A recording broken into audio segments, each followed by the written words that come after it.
you for tuning in to Exeter TV. Exeter TV is the town's public and government access channels, available on Comcast Channels 6 and 22. Channel 6 is your channel. If you have an idea for a program, want to host your own talk show, or submit a film, we're here to get your content on television.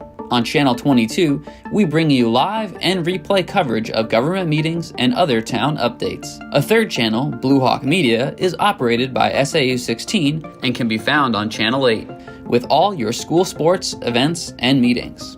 You can watch Exeter TV online at exeternh.tv, Apple TV, and on Roku. Find us on social media for extra content. Subscribe to our YouTube channel and hit the bell to get notified about live streams and new content. Tune in to our platforms every other Friday to watch the Exeter Bi-Weekly Report, with recaps of recent events, updates from town departments, and messages from nonprofits in your area.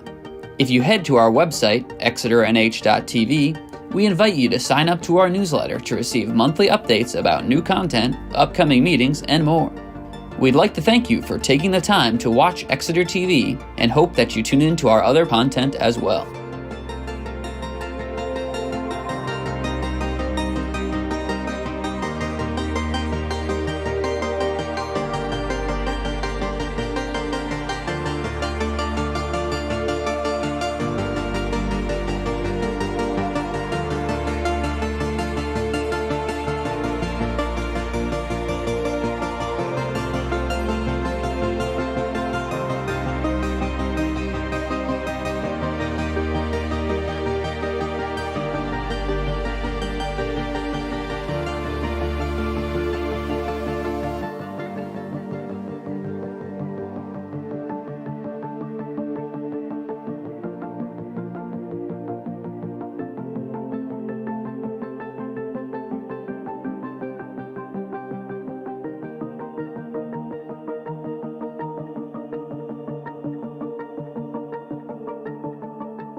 Exeter Stakeholders Advisory Committee is hereby called to order. Nice to see you. A very quick introduction, if we could, just so we all remind us of our names.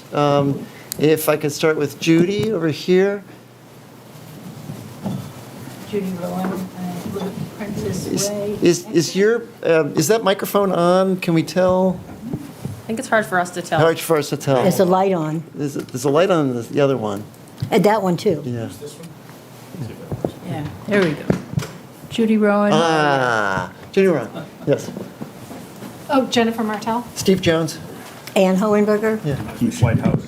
Dave Short. You can have the Amanda Kelly. Bill Campbell. And we have joining us. Dave Sharples, Town Planner. Hey, Dave. And Nico Papakossadis representing the select board. Hello, Nico. We are, let's see, we do not have certain people here. Devin, Mary, Suzanne are not here. Devin, Mary, and Suzanne. Mary hoped to be here by Zoom. She's in Oregon or the Pacific Northwest. But I don't see her on Zoom right now. And Devin is not here. And who's the other one?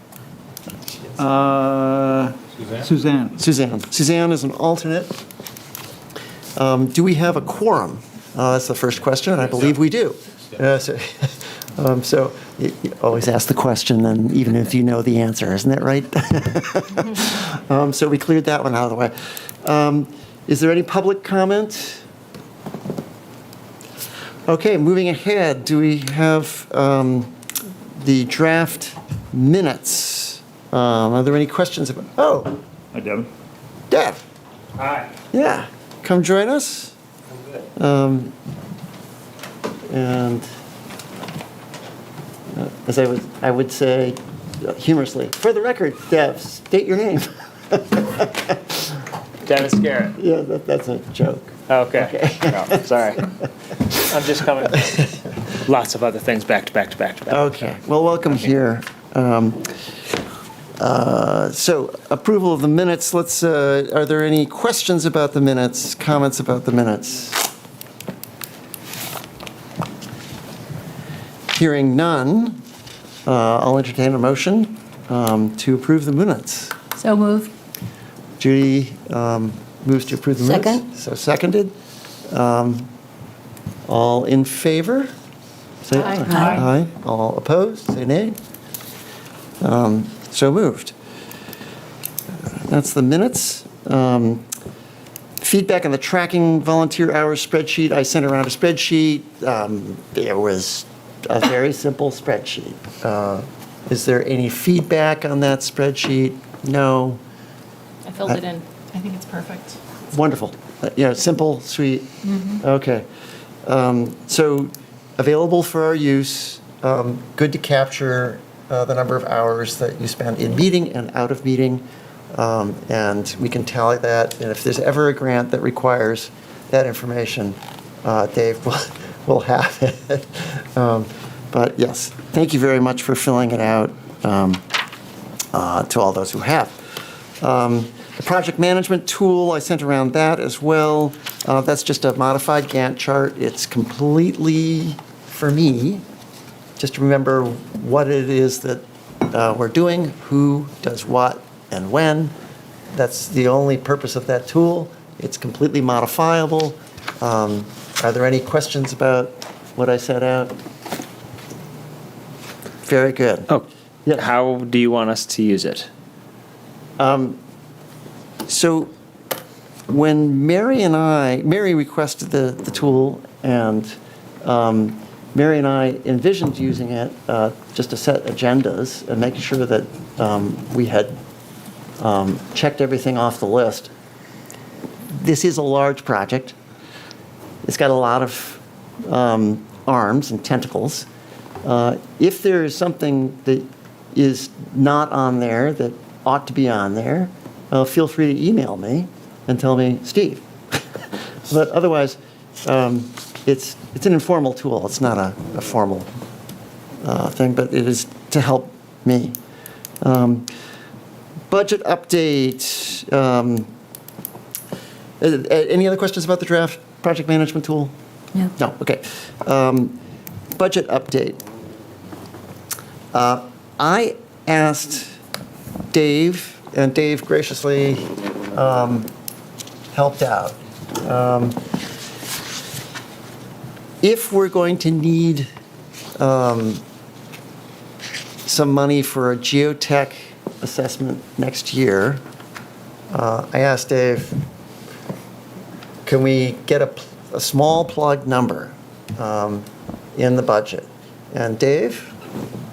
Yeah, I spoke with the town manager, because it wouldn't be my decision to make, and he didn't have an issue with it, neither did the finance director, and I haven't seen the final budget out of the town manager yet, but it's my understanding that he was gonna put something in there of $5,000 to Yeah. have, because it would be 2025. Right. You know, so if Yeah. anything comes up that we need to spend money on in 2025, smaller items, that could be accommodated. So that was the purpose of contacting town officials, was to get at least a small line item in there so that if we need a small amount, we can spend it. And it was specifically for geotech, but yes? Yeah, I mean, I think you could leave it open, you know, Yeah. to smaller items. But I just want to say, you know, I'm sure everyone here is aware, but there is a budget process, and the town manager submits his budget, the budget review committee reviews it, can send to the select board reviews it, you know, makes change, you know, revise, edits it as along the way, and then puts it on the ballot, and then the warrant, you know, the voters act, you know, ultimately voted in. So by putting something in doesn't necessarily mean. Understood. Okay. Understood, and all the provisos that you just said, completely understood. Okay. Yes, years ago, I did budgets for the Environmental Protection Agency in Washington, D.C. Talk about, you know, starting from the presidential budget and moving through congressional budgets and the several budgets. I understand all the steps. I appreciate that very much, that, yes, this is just the first step, but I just wanted to make sure that we got a first step in there. And yes, Judy? From the budget point of view, I can anticipate people will ask, is this the first of many requests, or is this project going to be funded from volunteer contributions? That'll be their question. A fair question. Yeah. And the answer is? We may or may not have an answer by this budget season, because we haven't talked about it yet. Yeah. It's a fair question, but. We'll see if we yeah. have an answer by the time we get to that time on the budget. Yeah. What is the expectation? We haven't talked about it yet. Yeah, we have not talked about that. So there is an expectation that we will look for grants, we will look for donors, we will look for contributions. So we will look for multiple sources of funding. In fact, we're charged with doing so. And we'll get to that in a moment. But have we discussed specifics? Absolutely not. Is this the first in a series of requests? I couldn't say. And I don't think anyone here could say with any definitiveness what we're going to come up with. We're just at the beginning. Yes.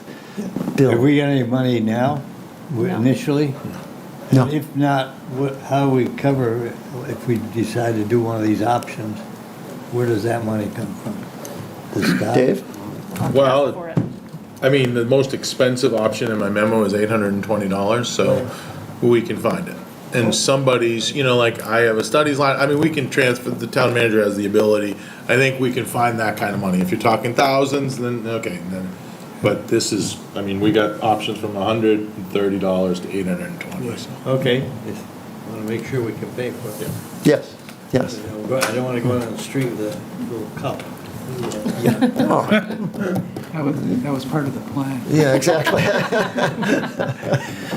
Can Judy, I did ask? that, yes, and, well, Well, I just, I wanted to circle back because some of what I'm hearing that's a little bit conflated in my mind is the kind of soft yes of $5,000 is different from the document that we received, which was the Pairpoint Park temporary fence options. Is that accurate? Completely different. Right, Completely okay. different. Yeah, Okay, yeah. so I just wanted to, I wanted to make sure that that was distinguished. Yes. Yeah. That was my my understanding. And the larger question about how are we going to fund it, I think how I've understood our charge and our approach is we need to think about, we need to understand what are we going to do and come up with those kind of proposals and recommendations. And when we come up with ideas that we will talk about later today, including with community inputs, then the hope is that we can imagine those scenarios and what kinds of budgets might be affiliated with those. And then those will all be included in the kind of recommendations we make. So thinking about how are we going to pay for it now when we're not sure what we're recommending is why we don't have an answer yet. Does that? Well, it can be hard to get the 5,000 approved if the committee doesn't understand where the rest of the money is going to come from. Yeah. Fair. Yeah. Well, think of it as seed money, so that it allows us to start the process. And That's a then, good- and then we good phrase. then we define it. Yeah, and that is exactly as it's meant. There will likely be some minor expenses, and I say minor because we are trying to keep costs down. Some minor expenses next year, some of which we might anticipate tonight, some of which we might not. But they're not huge expenses. They're not 50,000. They're not 500,000. They're Well, they all have to come out of somebody's budget. And that department has its own obligations for the funds that it has in its budget. So there would be a big discussion in the Budget Recommendation Committee about what's the long-range plan for funding this project. Because it can't come out of Parks and Rec. Yeah, we'll look forward to that discussion, for sure. Yep. Dave, do you have anything else to add? No. Okay. I'm sorry, Judy, if that's not a satisfactory answer. However, that is as much of an answer as we can give The right notion now. of seed money so Yeah. we can go forward is a Yes. perfectly satisfactory answer. Okay, very good. So I'd like to take the agenda in a little out of order. I'm going to ask Amanda, can you present first? Sure. And then I'm going to ask Dave to present. And then Keith has a proposal, which is the project timeline and other business item on your agenda. So if you could run through your proposal. You worked very hard. And Devin and Ann. And Devin and Ann. We sat and had a And great meeting. Yeah, so go through it. So who's working tonight in the back room, do we know? So that I can. get Gabe the back slides there? up? Gabe's back there. Gabe, can you hear me? Go find him and make sure we get this up. Okay. Hi, Gabe. Do you have a copy of all of our documents for tonight?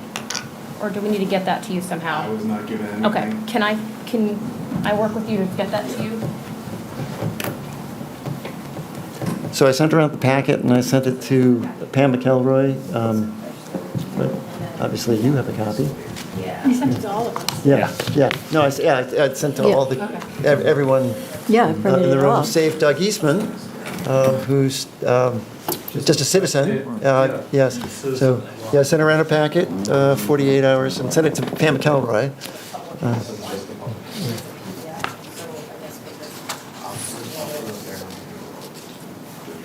Thank you.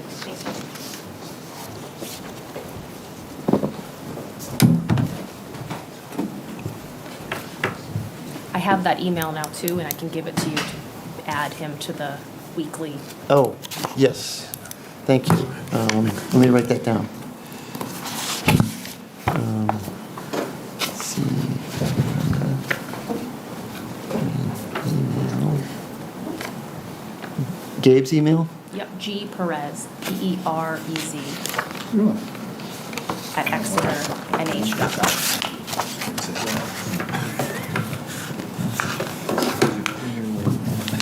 Okay. I never thought of that before either. Well, I sent it to Pam, and I thought packet should be available. Perfect. I have to admit that, well, I spoke with Pam this afternoon, so she's around. Yeah. You have a shrine to them? A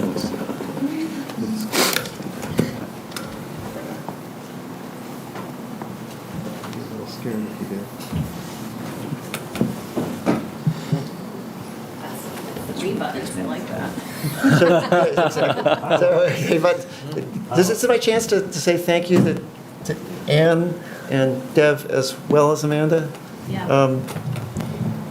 Thank you very much for the work that you put into this. I'm eager to hear your thoughts. Yeah, we had a great time.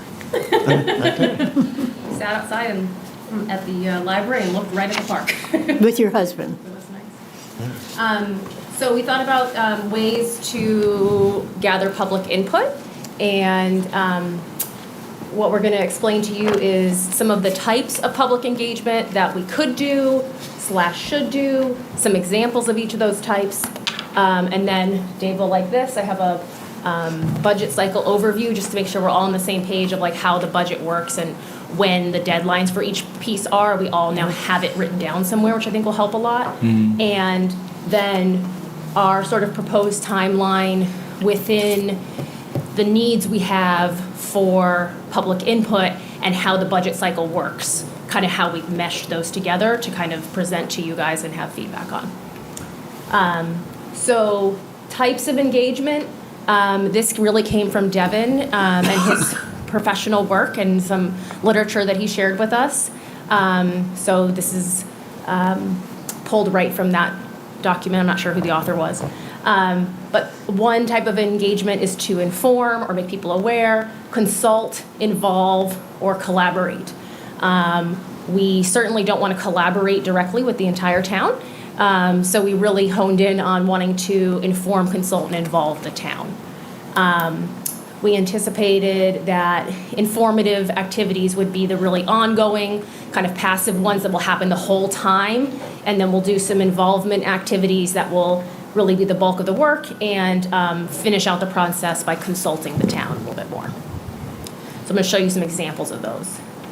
So informing the town, we can put up an announcement on the website. Exeter Television already did a little spot on the park back in December when we had to decide whether or not we wanted to accept the donation. So that's already done, and we can just make sure that that's linked, some drone footage and things like that. It was taken from other previous footage, and they put it together nicely. Obviously, we talked last time about having a sign.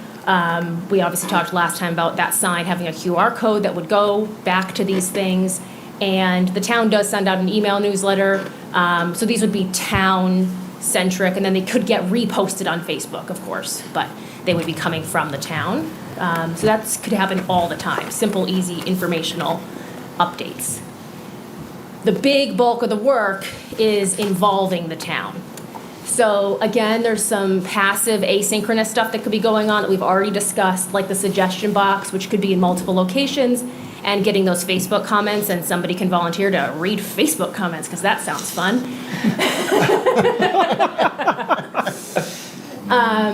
But the really good involvement activities are going to be in the next couple of bullets. So guided in-person, open-ended activities. Kind of a charrette, another word for that is a focus group that we could do in several different places.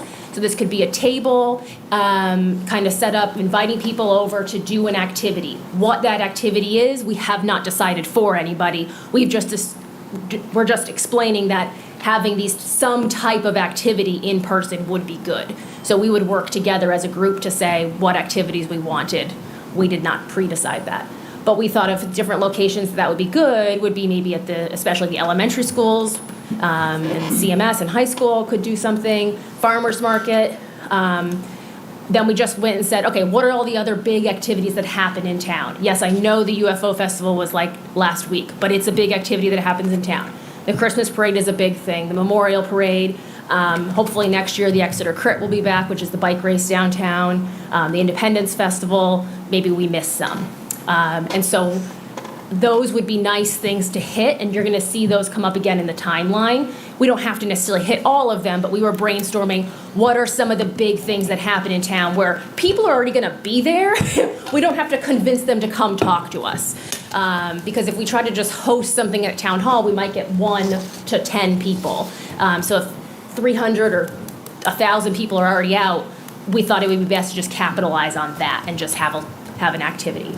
Those activities, like I said, we didn't pre-decide them, but we started just brainstorming. Could be something with Legos, could be something with drawing, could be something with Post-it notes. We thought about like a Pinterest board. We thought about, all sorts of just different ways of getting people's undigested,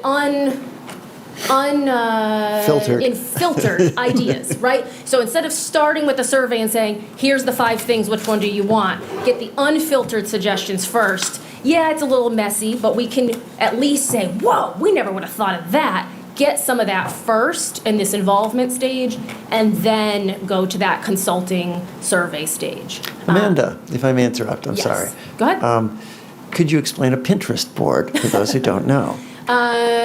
Sure. It's an online tool where you just save pictures as if it were a corkboard on your wall, and you just save the pictures to this online public corkboard, and it just kind of shows you the mood of what you'd be interested in. Like an ideas board? Yes, so you could put a cool tree, you could put a cool bench, you could put a cool water thing, you could put anything you want. But it's just a way of not having to verbally explain your ideas, but to show us what you're interested in a different modality. So somebody who's not good at writing could maybe show us with a cool picture.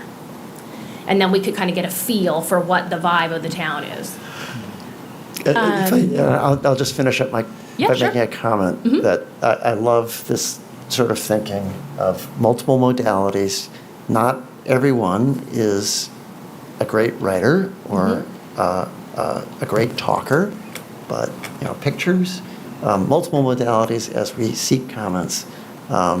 Wonderful. And we really want to hit Wonderful. multiple age groups too, because Yes. we want to hit kids, and kids are probably going to be less likely to know the language of park building, but be able to kind of communicate to us in other ways what they would like to have in this park. Another thing that I would add to that point is, and I don't think I'm the only person in this room who's familiar with like charrette activities. This town has literally done charrette activities, I think with Plan New Hampshire before. But the idea is across those modalities is to allow people to identify like analogies and other kinds of inspiration. It's not to say that people who like have an idea and they can explain it to you that's not an approach. Like the answer is yes, that is an approach that we can take, and we want to expand the aperture of approaches and ways in which people can give feedback. So that's why you're seeing things like Legos or, other kind of elements where, hey, I can't tell you what I want, but let me show you. I'm not sure what I want in the park, but you know what? There's this other thing at a park that when I think of that space, this is what I would love to see there. And it's our ability to compile a variety of things so that at really the input and idea generation phase, we're kind of going big and saying, what ideas you got? What are you hopeful for in those aspirations of the park? And then we can kind of sift through those ideas and kind of thematically organize them, and then we can evaluate them as we seek to then make proposals forward to the board and the town. Absolutely perfect. Steve? Yes. I'd like to ask the professional, Jen, when you're designing a public park, what's the process that you use? It's very similar to this. Oftentimes, maybe not quite so open-ended as this. Oftentimes we'll show up at this data gathering phase with a little bit of existing conditions information. So we'll have a site plan, we'll have kind of a summary of layout, of constraints, of what you can and can't do. And we might have some ideas, like a lot of times we might have, similar to the Pinterest board, we'll have like a board of like we just did one at a school. And we had a board of all different kinds of like play equipment, and the kids got dots, and they were able to put dots on the ones that they liked, and the ones they didn't like were different color dots, and you start to see patterns pretty quickly. We do find that having like a targeted activity or something for them to respond to is helpful, rather than just kind of an open-ended, what do you want to see? Because people are kind of like, I don't know what's possible. So, and then we also tend to get stuff like, like everyone wants a zip line, no matter where you are. You want a zip line. They're going to want a zip line across the river. It's just, that's what's going to happen. And that's great. And you're just like, thank you for your feedback. But, yeah, I mean, it's a pretty similar process. I think it is helpful. A lot of times also it depends on the time frame, but sometimes we'll have a few layouts for them to respond to, like, because there's certain things we can do and can't do, and sometimes they might, there is kind of like a, would you rather have the path here, or do you think the path should go here, kind of stuff. This sounds like it's starting with just involving people and getting them excited and getting the juices flowing, and so I feel like we probably wouldn't do that for that, but yeah, I mean, I think maybe having some precedent imagery would be good for people to respond to, but.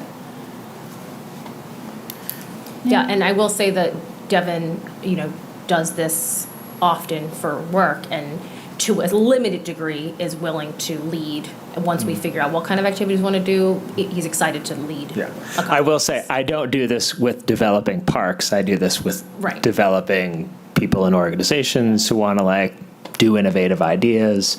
But the community engagement part is right. And I would view this as whatever we decide we want to go forward for, it's like, hey, whoever wants in on contributing about what do we pick and how do we frame it for folks. But I would want to give you space to talk about person on the street as well. Yeah. So then the person on the street is a little bit more traditional, but a great way to also just come up to people who might not otherwise hear about it, right? Like, we can send out as many emails and social media posts and town newsletters as we want, and we're still going to miss people. So this gets right down, hey, you obviously use this sidewalk, you're walking by this park. Let's get your opinion. And not just people, but also the businesses downtown, which are people too, but and then we also want to make sure within that we did do a couple, if this is something we end up doing, to make sure we're not just hitting midday passersby, but weekend or evening, or maybe 2 seasons or something like that. So not just a winter morning at 10 a.m. That might not be very fruitful. And I want to acknowledge some of the folks on the committee have already. It sounds like from previous meetings I've heard you have relationships. Some of the people in the business. Some of those conversations are already starting. So this is not meant to be in place of. It's meant to be in addition and support of those of you who've had conversations with folks. So that's the involve. So we had inform, involve, and then consult, nice and simple. Once we get some ideas to actually have feedback on, some kind of survey. Doesn't have to be an electronic SurveyMonkey survey, right? Like what Jen was kind of talking is within the survey realm of here's some things, come put a dot. That's a type of survey, essentially. It's just a little bit more interactive and in person. So don't think it only means an online email thing, but it could mean that as well. So we just put the town budget cycle in here, again, to have it written down for everybody, because I think it's helpful, because I've forgotten it like 6 times and I'm on the budget committee. And so I emailed Nico to make sure we had it right, so this is approved. Although if you find something you want to edit, it's always open for edit. I'm not going to read this to you, but I'll give you a minute, and it's also in your email.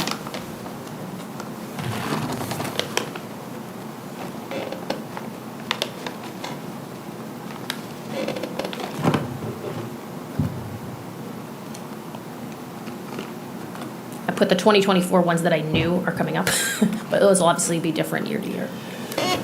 And it's largely the same year to year. Yeah, close Yeah, enough. Yeah. Maybe not the exact date, but rough dates. Okay to go forward? Yeah. Yeah. So with that in mind, and again, this is in your email for size, for, reading, accessibility, I do apologize. Up here, it looks small.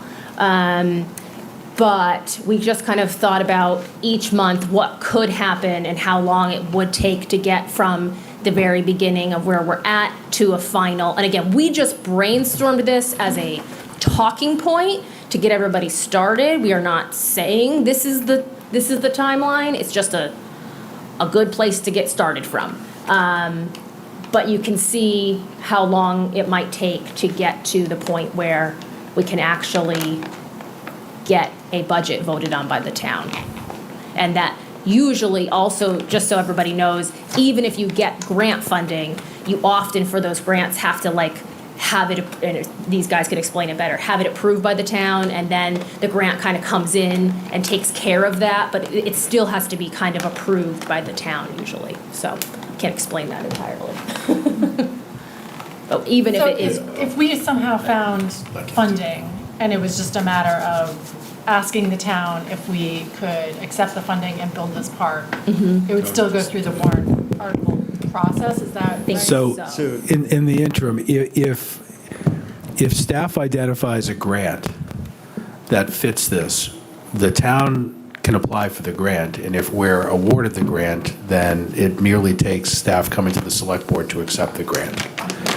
If somebody wants to voluntarily donate money and/or anything else, a donation, again, would come before the select board, and it would take the select board just to vote to accept the donation, whether it be financial or anything else. What would need to go forward in March on the town warrant is any big expenditure that would require the town vote to approve the spending of the money. And even if that involves a grant, like sometimes grants can be tied into warrant articles, but grants separate of themselves can be, applied for, received, and accepted by the select board at any time. okay, so I can revise this. I was confused by the way the Planet Playground went, where we got like a $500,000 grant. Or no, there's another one, we got a big grant. but- Right, so with that one, the grant, the acceptance of the grant or the receipt of the grant also involved money from the town that exceeded what we can do internally without a town vote. So the Planet Playground specifically that you speak of, in that language showed, okay, this is the total amount, this is what the grant is for, this is what the taxpayer dollars are. So that one's just a little bit different. Okay, so maybe this is the slowest it could go, and we can make it go faster, which Well- is great news. Depending on the source of funding. Right, Or sources right, of funding. right. Is this doable, this timeframe? Is this? Oh, yeah. I Well, I mean, so. for the warrant in March? Well, that says 2026. Yes, so this would not be this coming year, this would be the following year. Yeah, No, I read it. yeah. Okay. Sorry, Keith. No. I read it. I just wanted to make sure that this is doable. Everybody feels good? You guys feel good about that? This is the first time they've seen it, so just to be fair. Yeah, I mean, They've not even read it in its tiny print. Yeah, we'd have to look what it is, a lot more specifics. But I agree with a timeline of any type of funding on that. I just want to say, I'm sorry, David, I just want to say, if you go back to, I mean, I can't personally answer that question, if it's doable. I mean, this would have to be presented to the board, town manager has to work with staff to find out, what it is that you're talking about. But please keep in mind that the motion to accept the donation of the land back in December 2023, if you read the motion, okay, the motion was to accept the generous donation, but that the town manager was going to work with town staff to develop a capital improvement plan for this, and that it was going to get into the back of the line, because we do have other things that we need to spend money on. The board has accelerated that somewhat by forming this committee to do exactly what you're doing. So that may seem like a ways off, April 2026, but the intent of accepting the donation of the land was, okay, this is a very, very generous donation of a valuable piece of land, but we can't just, push aside other capital improvement plans that have been waiting in line. So I think by, implementing and creating this committee to do some of this work that maybe would have been at the back of the line, we're actually accelerating this. So, I mean, whether or not it's April 2026, Keith, I think it would be premature to say that, because I think we need to find out, first of all, what is it that we're going to do? And that you're going to come up with that and advise the select board. And then we're going to figure out how much that's going to cost. And then we're going to figure out, can we apply for grants? Are there going to be donations? And hopefully there'll be, as the chair said, there's going to be multiple sources of funding. And some of it could be taxpayer dollars. And some of that will have to wait because we're an SB2 form of government and there's an annual election. But if we can fill in the blanks with grants and donations, then that's great, and that would accelerate it even further. So I hope that helps. Thank you. It's perfect. I mean, I think this timeline offers a really great framework for us to, know kind of what we need to do. And I think some of the stuff that Nico was just outlining could be done a little bit at the same time. Like, we could be working on design as we're, soliciting feedback and developing estimates as we're doing that, and seeking out, grant opportunities. Those have their own timeline too, usually. But we should start doing that research now. Like, we don't need to be wait until we have a price to look for grants. We can do that now. So Yeah. I think this is a great sort of almost like, these are the steps we need to take, and it'll help if we, I would like to have a goal of, getting on the October budget if we need to do, kind of having a design and an estimate and and kind of funding sources lined up for October 2025, so we can do this personally. Yeah, and I think it's a good reminder that if we don't get going on the first parts, we're never going to get to the last Yeah. parts. So it kind of reminds us, every time we miss a month, we're really getting tighter and tighter, and then we're going to get a year or 2 years. So we have to get going on the little baby steps. So seeing as it's September 19th. I know. We wrote this in August. Is there something that you suggest? I'm looking at the 3 committee members. It's a farmer's market. Yeah. There. Tonight? That we concentrate on over the next month while we're doing other things. Yeah, I think we need to get some conversation going around what we want to do and who wants to do it and who wants to get it going up. Can we get a copy of that timeline printed out for us? It's in your email now, but yes, it is Yeah, in your email it's in your right email. now. Oh, it is? Yes, Oh, yeah. That's good. Yeah. Yeah. It came with Yeah, Steve's, so all the attachments at the bottom. Yeah. Oh. It's one of Yeah. those. Missed Yeah. it. Okay. So this is all the ones from him. It's the very last. Yeah, so it was in the Yep. packet that I sent out on Yeah. Wednesday morning. Thought I looked at it. Yeah. Okay. Yeah.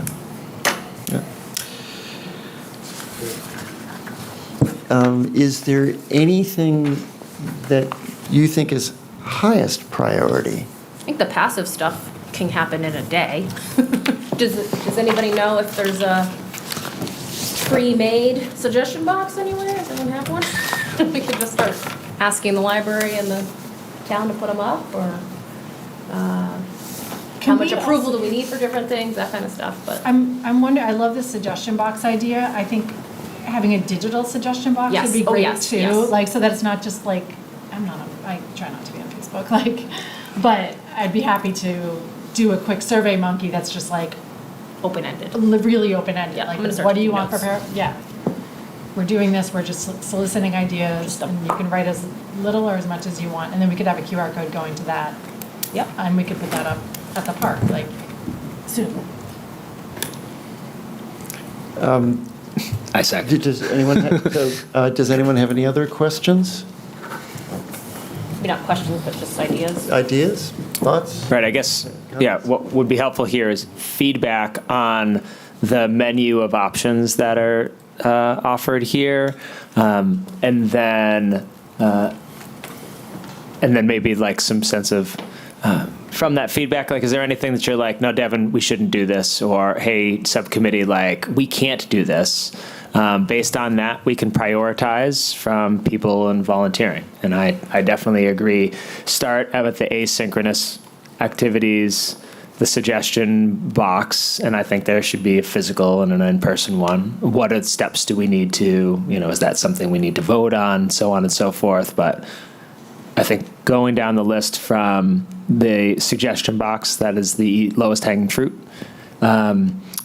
The idea of charrettes or focus groups, not exactly the same thing, but like doing some in-person activities. I'm happy to volunteer my time to do some of that. Again, I don't know that I'm the only person on this committee who knows how to do those things. So I'm happy to volunteer to organize at least one of those.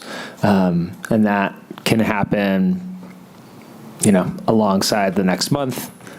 And then last, I'm happy to volunteer some of my time to do person on the street stuff. It's just a question of are there any reservations about doing that? Is there anyone else who wants to do that? And are there any restrictions or guidelines to us engaging in those activities? Let's start with any restrictions. Are Dave, Nico, are you aware of any restrictions? None that are coming to mind. No. Okay. It's obvious, just follow all the laws Yeah, exactly. of the state in Exeter, but outside of that, I think you're free to Stand go. in the middle of the road. Don't stand- Yeah, I don't think there's any issue with that. Don't argue if they don't want to. Yeah. Yes, okay. Yeah. Yeah. Limit what the calls to our town offices. I've been prompted, and I'm forwarding some questions. Does anyone else have any other questions? Some minor questions. This is primarily for Exeter residents. Not universally, but primarily. Do we have a way of identifying on these various activities if the person is an Exeter resident? I mean, for the suggestion box and. The suggestion box We or the can charrette groups? certainly say Yeah. there, Yeah, so like, I just filled out a survey for Portsmouth's new playground, and it asked, was I a resident or not? Yeah. And it asked quite a bit of detail about that, like, had I been a resident? Had I had a couple questions about it? But it was certainly open to the interest that, like, Yeah. I use Portsmouth. Yeah. Good ideas come Yeah. from everywhere. Yeah. And we don't want to shut those down. But we do want to identify what are, if there's a particular strain of ideas that come out that are from Exeter residents, we certainly want to identify those. I guess we can have a whole demographics section of any demographics anybody wants. So if one demographic we want to ask is resident or not, we can ask that. Are there any other demographics we want to ask? It would occur to me that we want a splay. Age range? Yeah, age range and, a lot of spectra, not only age, but Do you want to ask about disability? that's a separate thing, yes. Mobility status, and, all the questions that one might ask about how do you use the town and the parks? Do you have kids? Do you not have kids? Do you shop here? Yes or no? Do you just come for parades? Is this just for the suggestion box? I feel like it's getting into, we're getting into like. You're people on the street. Yeah. But, we can work on these questions later. I was. I'm writing them down. Yeah. I'm making these into like separate Yeah. Right. chunks of thoughts, and maybe these demographics questions will come up a lot on a formal survey, but they won't come up a lot on person on the street, because you're not going to want to ask Yeah. somebody these very pointed to their face, right?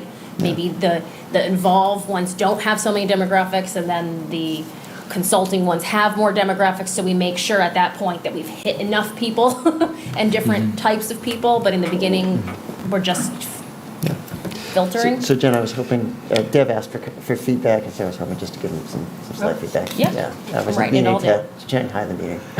No, I was just, I feel like it sounds like a lot of the stuff you're asking is great for, I think like Amanda said, a formal survey. And I was just, like, I feel like if I went to a suggestion box and then had to fill out my whole life history, I'd probably get turned off and not. You might be. My suggestion. You might be, yes. But keep going, I'm writing it down. Okay. Anything else? Yeah.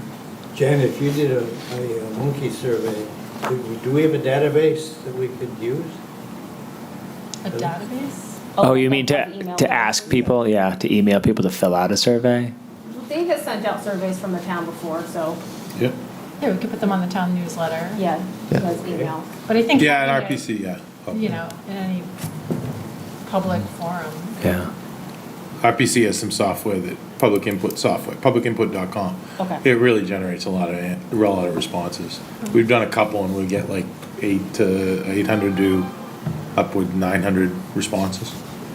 So Great. I can't guarantee at that time, but we've done 2 of them and we've gotten those numbers. So it's been pretty good. It pushes it out and it asks all those, demographic questions too. It's good to have a bar. How about other thoughts on just like things that we want to do? Yeah. Like, I think this is our chance to say, we want to do X, Y, or Z, or I want to do something. Does anybody want? Yeah. Does anyone want to To help. make an in-person suggestion box? That's a big one. How's that different from interviewing the person on the street? Someone needs to make it sounds like we need like a wooden box. Oh, you mean a box? And we need like a a real little box? sign Like a that real box? says- Not standing and asking for comments? It's, No. Oh, okay. We need, it looks like at least, if we want to go for it, Jeff, and I'm nobody so has slow. additional, we need 3 boxes. And somebody to write up a mock-up of what the little wording will say. And then somebody needs to go collect them on a X time basis. Does anybody want to do that? Does the town have any old ballot boxes? We can ask. 'Cause we could even use a banker, doesn't have to be wood, right? We can use a copy paper box. Right. Yeah. I'll make them. How's that? You can get one for 20 bucks. I'll also I will volunteer to help. do some person on the street, because I think that sounds fun. I think that sounds like fun. All right, So sign Ann me up. wants to do some person on the street? I think that sounds like fun. Yep, sign me up. Yeah, I'd do some person on the street when the time comes. And Amanda? Yep, so that's plenty of those. Yeah. Who else wants to do something? I think I don't know if this is person on the street, but I do think it's really important to speak with particularly the business owners. Yeah, that's kind of part of on it, Water yeah. Street. Yeah. And very specifically, the 2 property owners adjacent. I know one of them is the people who donated the park, right? But it'd be good to hear from them, like, I'm kind of have like specific questions, like how do you, there's this easement, like. Do you want to do that? Do you want to What? volunteer for the person on the street of the business? No. Does somebody want to? I think we need You to met talk. with her, didn't you? Somebody needs to talk to them. Yeah. I did not meet with Nancy. Nancy. I did not. I don't even know Nancy, unfortunately. Here she's wonderful. But And Elliot? I do know, and I don't even know who Elliot is. I know who Elliot is, but I never met Elliot. And my regrets about that. However, I do know that Dave and Keith. I talked to Both sides. property owners. Do you feel like you have enough already that you could just distill for us, or do you feel like you'd need to talk to them again? I'm not sure there's any need to talk to them. Right, you have enough in your head that you can just distill it for us? I'm pretty comfortable that they're comfortable with the direction this is headed. Okay. Yeah. I think I just have like, maybe, I don't know, maybe I should come up with a list of questions. If you have a contact that we Yeah, could I- like tag team. I do too. But- I'm gonna write that down. Okay. Yeah, I'm curious about like there's clearly drainage issues on the side of the building. What's going on with that? Why is there like an asphalt trough there? Do we need to keep the asphalt trough there? They appear to be using that easement for storage. Are they going to continue using that easement for storage, or could we clean it up? Are they concerned about public access? So I have like specific questions like that that are No, they probably want- more They than. want to see it cleaned up, so I think they're going to be open. The Chocolatier property in particular, I'm sure will be thrilled to have his foundation stabilized, from the erosion that's taken place. So over there, no big deal. I think his only request will probably be that there's access down his side of the building. I didn't get the feeling that he necessarily needs it to be defined, that strip, you know. I don't think he uses it like that. But he still wants to maintain the ability to get back there. Yeah, it seems like it's being used for drainage, so I think we just need to be careful. Well, if you clean out the gutter up on top of his building, I think he needs it's, he's got trees growing out of it. So I think a lot of the water's coming down because the gutter isn't capturing it. And then over on Elliott's side, again, I think there's plans to open up the lower part of the restaurant again at some point. Now, if it would seem to make sense to me that some sort of pathway as part of the park should tie into that doorway, just for connectivity, for, you know, people using the park. Or if they're waiting for dinner, they can come outside, sit down, whatever. And he's not going to continue to use that as storage there, but it's been kind of a, you know, it's a wasteland. So right now, that's what it's been. But yeah, he wants it cleaned up. Okay, this is good information. So I think we're getting off track a little bit, Yeah. but. Does anybody else want to help with public input? Like, it sounds like there's plenty of person on the street, but the others are set, but we need more focus group volunteers. I would be willing to volunteer with Deb's guidance. Okay, so then we Yes. have a pair. Yeah. Does anybody feel like they have experience enough running a small group to run a second one? I'm willing to run get two? together with whatever the minimum number of people is so that we don't break quorum. I'm willing to do some training for folks, but I'll commit to running, at least 2 over the arc of the fall. But I would really love help. So we have Steve helping you with one. Does anybody else want to help Devin with the other one? Yeah, I'd help. Okay, Judy with the Used other. to running groups. Perfect. So we have 2 charrettes, some person on the street people. Mary. Mary is not here Right. today, but she is someone else who I believe has some background in community engagement from her architecture work. Okay. So she would be someone else I would be interested in. Can I also ask if there are other members of the community who know how to do this stuff, who want to volunteer, can we ask them? I don't think this has to be limited to. Okay. Yeah, All right. yeah, Okay. no, All yeah. right. Perfect, then I Yeah. think we're pretty covered for a start. So we can end our session. Wonderful. Thank you for all the work. That goes, I don't know who eyes to look at. Everybody. But everybody, a huge amount of work. And really gets this aspect, which is a key aspect. Yep, We get can't, kicked off. we can't, And everybody Go remember anywhere to else. put your hours in the document. yes, yeah. Okay. All right. Thank you. Proposals to open up the park visually. Dave, you have an option memo, or options memo. Yeah. And a couple of photographs, and let's take it from there. Sure, thank you. So at the August meeting, the committee decided to explore, what could be done with the current fencing to allow more visibility to the park while still restricting access. That's what the committee wanted to do. So I considered a host of different options, but I then narrowed it down to 2 after visiting the site several times, evaluating the existing fencing. And a couple of findings of that is that the gate on the easterly side, if you're looking at any of these photos, east is left. Okay, the gate on the easterly side, the main gate, like the 8-footer, that is standalone. It is not connected They don't share a post. The posts are different, so it's like standalone. I was like, oh, great. That was a good find, standalone, leave it alone, type thing. And then the rest of the fencing, all the posts are solid except that one is kicked out. But they're also not in a straight line. They kind of go like this. The posts, they when you run a chalk line or something and snap it, well, they're on either side of it. So, but the post that's out still is strong. What happened was it was cemented in, and actually the cement broke off, and it just kind of came out, and it's still sitting on the rock wall, like in between the rocks. So downward pressure, it's not going anywhere. It would have to go through, it's not going anywhere.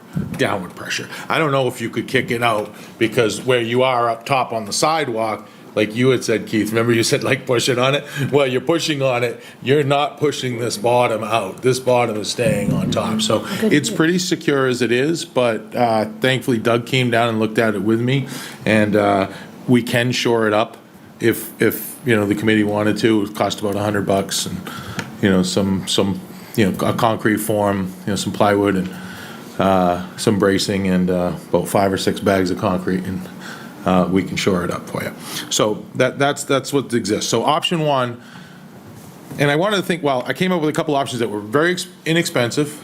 They could be very inexpensive. So I think they can be done without a whole lot of process. So I talked to the town manager. I mean, either one of these options we could just go do, because it's just an existing fence that we're changing. We're not spending a lot of money. We're not spending $5,000-$6,000, with a fence company to come in to put a fence in there that may not be needed or may be taken out down the road. So option one is remove 2 sections of the existing fence easterly of the hole, between the hole and the gate, and install either a 4-foot chain link with fabric or plywood using the existing posts. The existing bolts are very strong. I did that there's a photo of that. The 2 sections, very simple, can be done fairly quickly. Leave the rest, and always leave that gate on the easterly side.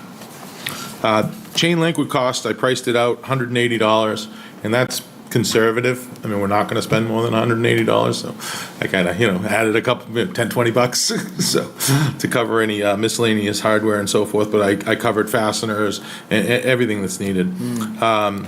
So this is the least expensive option. I mean, $180 for chain link, $130 for plywood. And we'd use like a marine grade plywood or an outdoor, ground contact plywood, PT plywood. It's like $50 a sheet, so it would be about $130.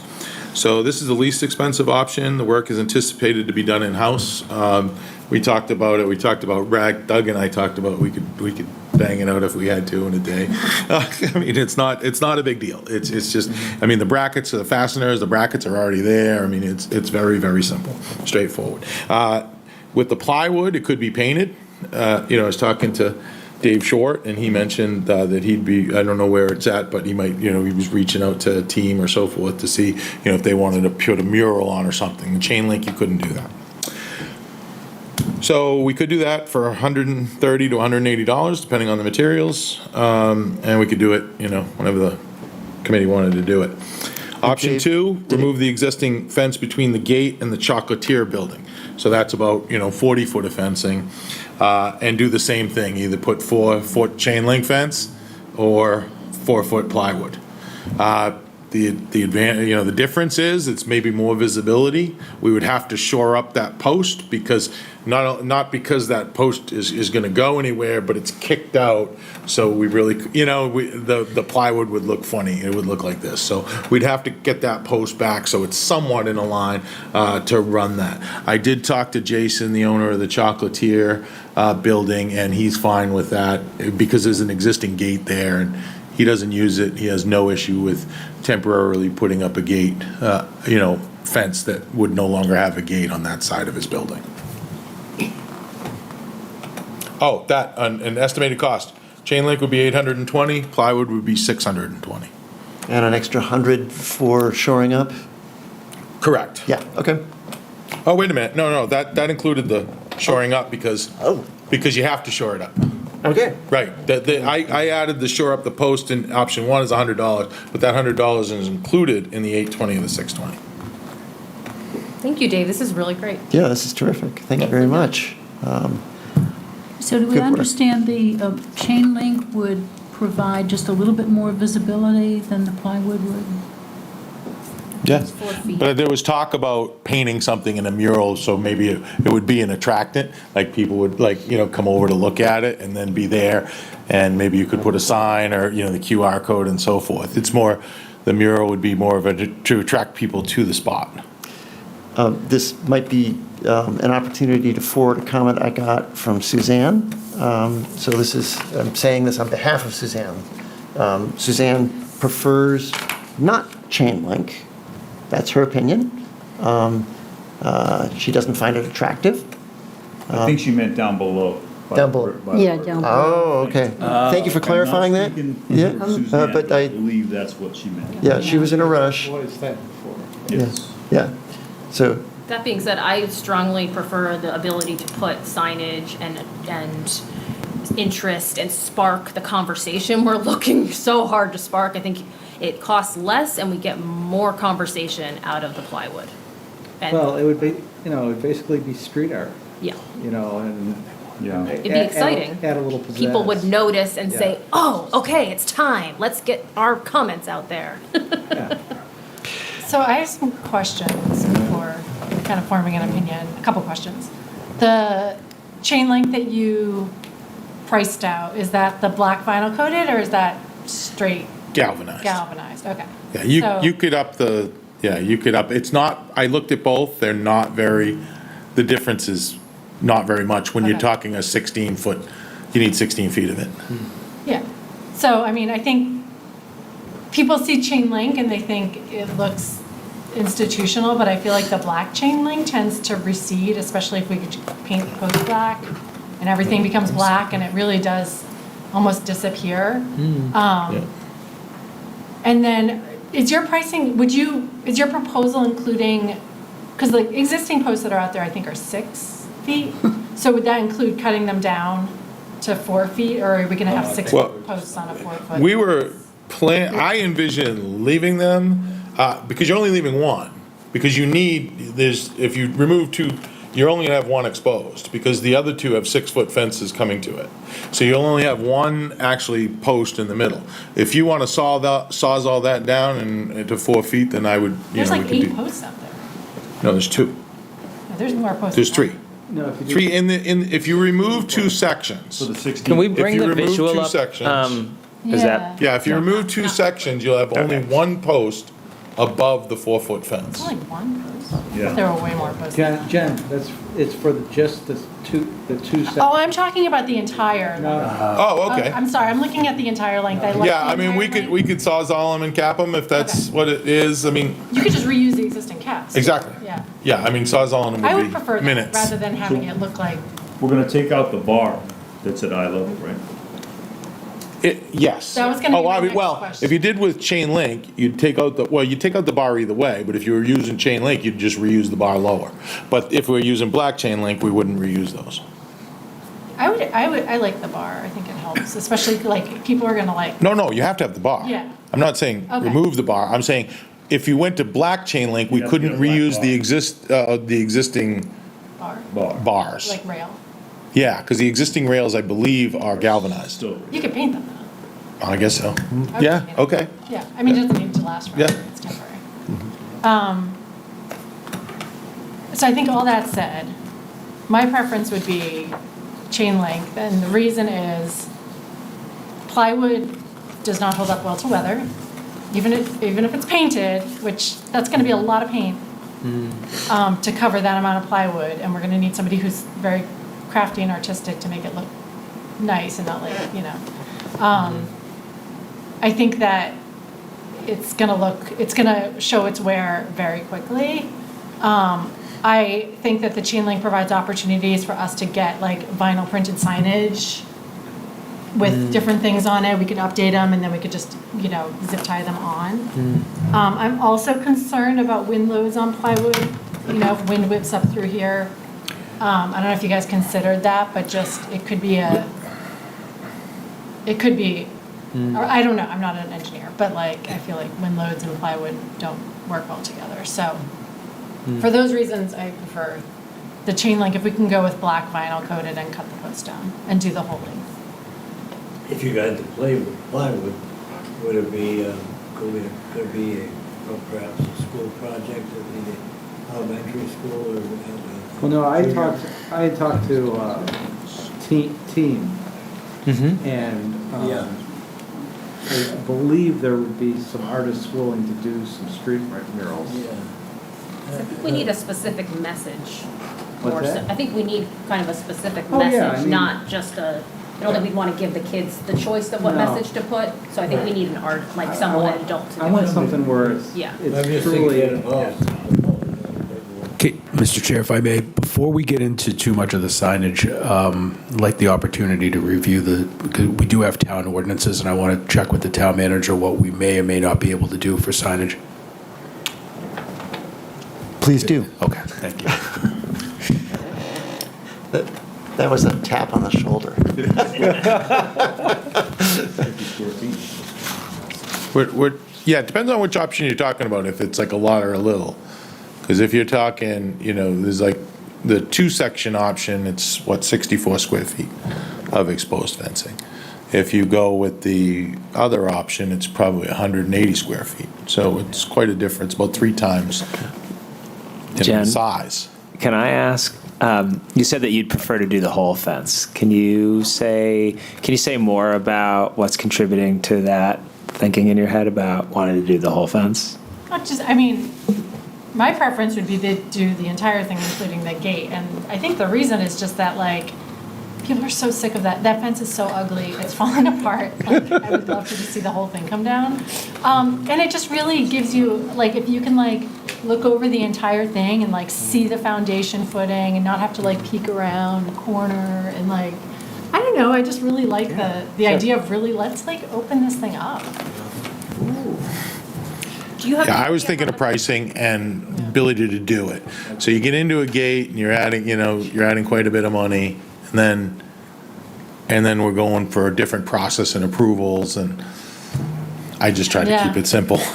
Yeah, I'm not thinking about that. Yeah. And the vinyl signage, if we were to buy one within limits, we think at $100, do you know how much those cost? It's probably not much more than that, yeah. I can look at other projects. If I may, there's a the wind, ability to change this, it. That this, seems- this fence, existing fence, is not too, I'm gonna make up a word, wind pervious right now. It catches a lot of wind, Well, it's Wobbles. it's slotted though, so wind can flow through it. Right. but it's tall. Yes. And we're cutting this down. So whether it's vinyl or plywood that we paint and replace, there are options. Jen has convinced me that changing, the ability to just quickly change the sign as we go through our process, saying, good. here's a new thing, or we're at this stage, sounds worth it to do. If we have to save, we're really worried about $100 or $200, then do less, but I would almost make a motion if we're ready to vote for Well- doing one thing or another, because we've discussed it a lot. See if there's a vote. Well, let's hold on the vote. Okay. Okay. Yeah, what do other folks think? I think I've got a hunch about where I'm headed to, and then my only question that I think we've talked about before is like, if we're going to change the fence, are there any safety issues with the height of the fence? Like, that's my only thinking in here is making sure we can do some of the like adaptive engagement stuff we want with the fence, and making sure it's safe. But is there anything else you guys think? I don't like the idea of a 4-foot-high fence above that hole. Yeah. Either do I. I think we're asking for trouble there. And Why? that's why kids climbing it, A long way Climb to a 6-foot fall. fence as much as they can climb a 4-foot. Yeah, but you can vault a 4-foot fence, you can't vault a 6-foot fence. And if You're some stupid. kid, I don't know. if some kid at night went and jumped it, The guardrail requirements is 42 inches. Yeah. So 48 inches Okay. exceeds I mean, that's just, building code for. I don't want fall. to see anybody going down. Yeah. Are there any like analogous places around town that On the feel other like they side, it's 4 invite feet. On the other side, on. the other side of the park. the other side of the water? Park, what's the park called? Founders Back? Founder's Park. Yeah. Founder's Park. It's a 4-foot black chain link. Yeah, I know. Yes, and. I'm And I walk hop by it that. all the time to weed it, so it is hoppable. It's a hard pain in the ass for me to hop it at my age, but I hop it all the time. Sorry. But I'm, That tells you. but the whole way down on the other side, it's a 4-foot chain link fence. Yeah, so yes, there are analogous spots, and there are greater. It's less safe 'cause it's right on the Less water. safe. If Yeah. if there was plywood in front of that part of the fence, would that deter people more from trying to climb it? A solid, It might, Hard to Wouldn't say. turn me I don't know. the same way. I would, if I may give my opinion, that's hard to say. Yeah. Okay.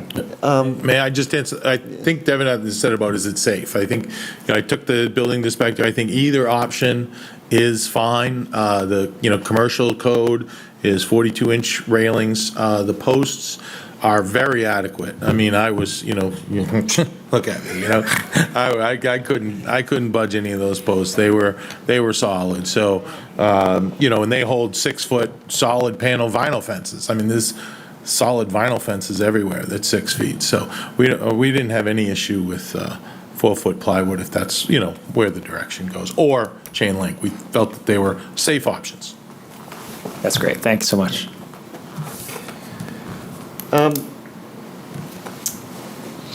I think we should hold on motions, votes for the moment, and move to Keith. You had observations on.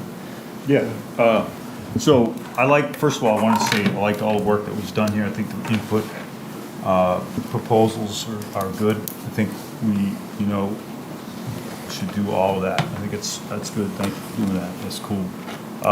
So my proposal is the same one as before, which is, to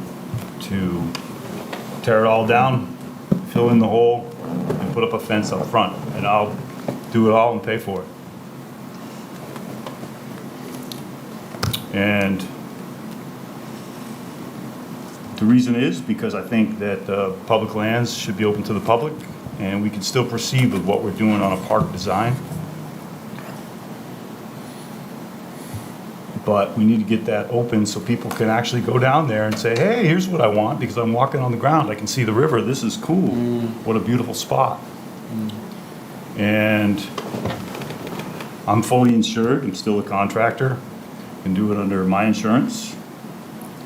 I spoke to a guy, Scott, who works for the town.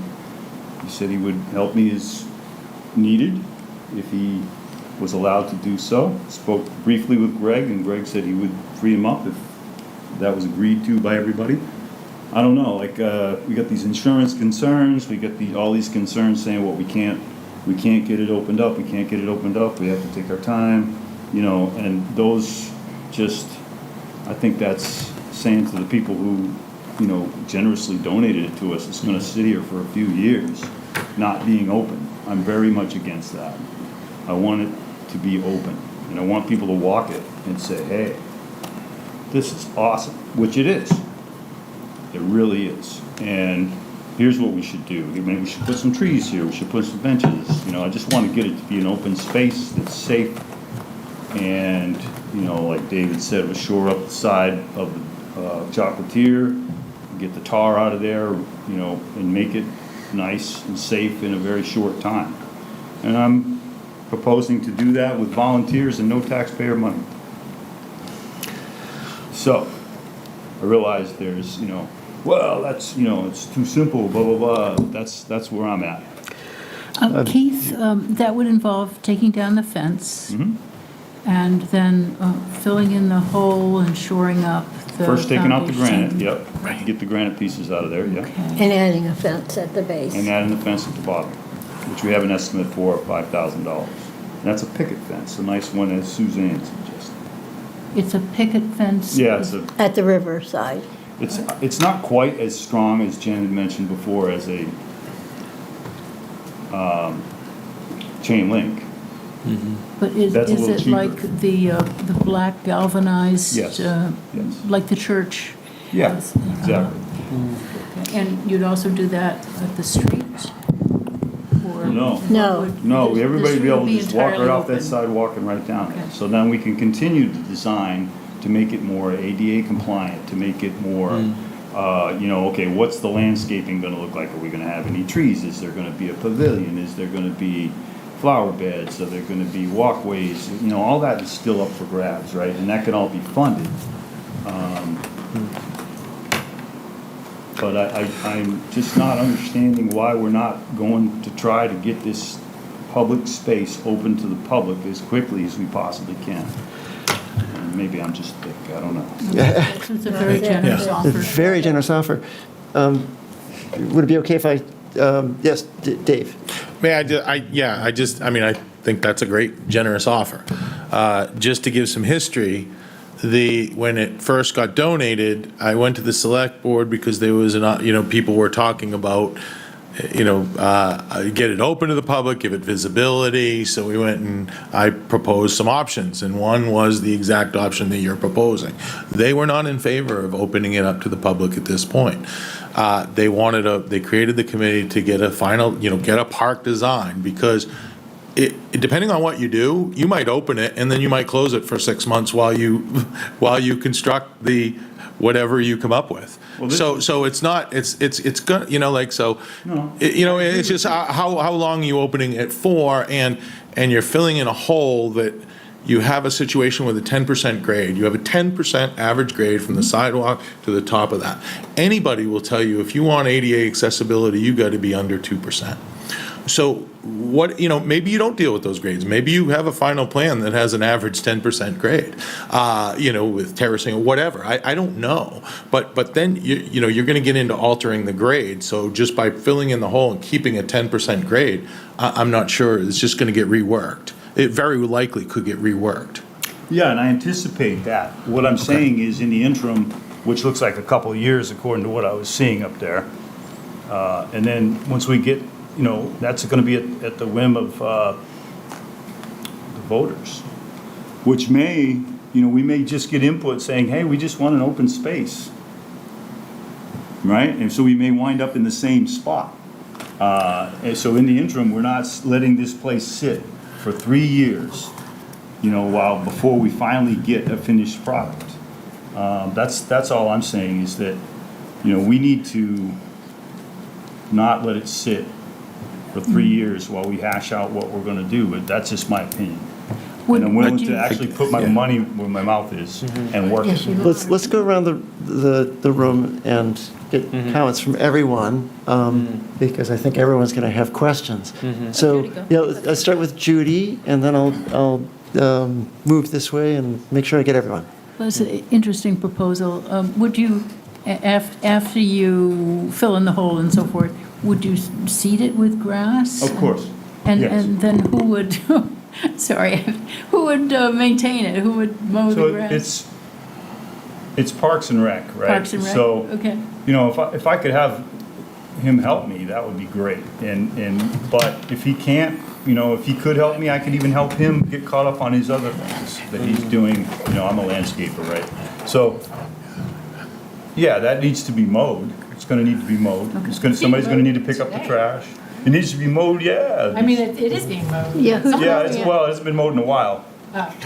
Hasn't been mowed in a while. Oh, Been okay. on other stuff. Someone's- But I'll get to it in the morning, I promise. Jesus, bother me. Yes. Judy, wasn't is that your only question? Yep. Okay, I'm arbitrarily going to go this way. If I don't mean to ignore you. Yeah.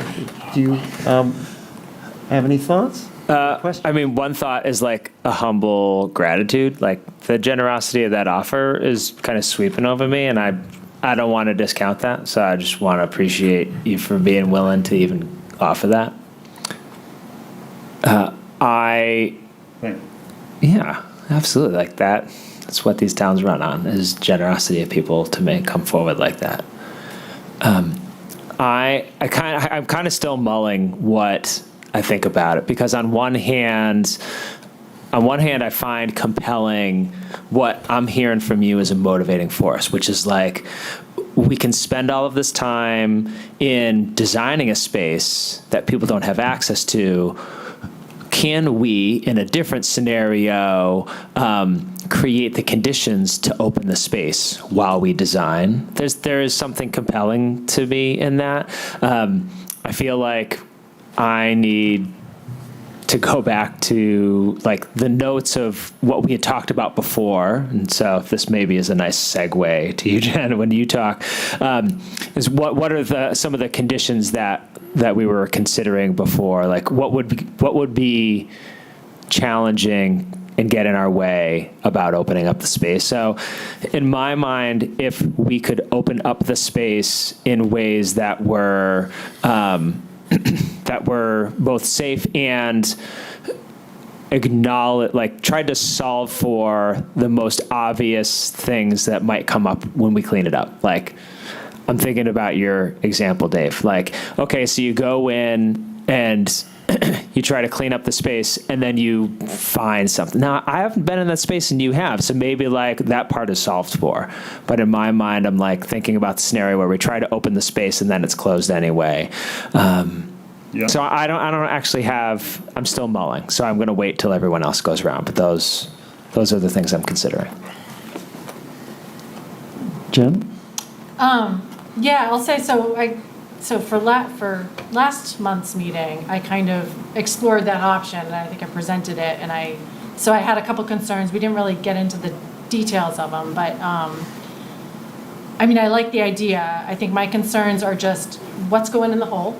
Mm-hmm. So that needs to be stable, it needs to be compacted to a certain degree, and it needs to be clean soil. Like, I get nervous when it's like, oh, some guy's gonna give us free fill. Like, No, it's gonna be, free fill with Japanese knotweed in it. No, yeah. We don't want that. It's at the transfer station, Okay, so it's ours. We own it already.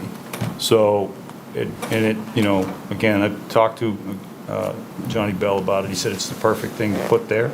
It's the unfiltered sand with rock, right? And then, of course, it would need to be loamed over the top and then seeded Yeah. and to grade. And while we're doing it, we'd fill in any holes Yeah, or yeah, any the other divots. undulations. And And- so there's a plan. And Johnny Bell, could you explain who Johnny Bell is for anyone who doesn't know? Yeah, he's works at Bell and Flynn, and I think he knows what he's talking about when it comes to filling holes. so that was one of my concerns. Mhm.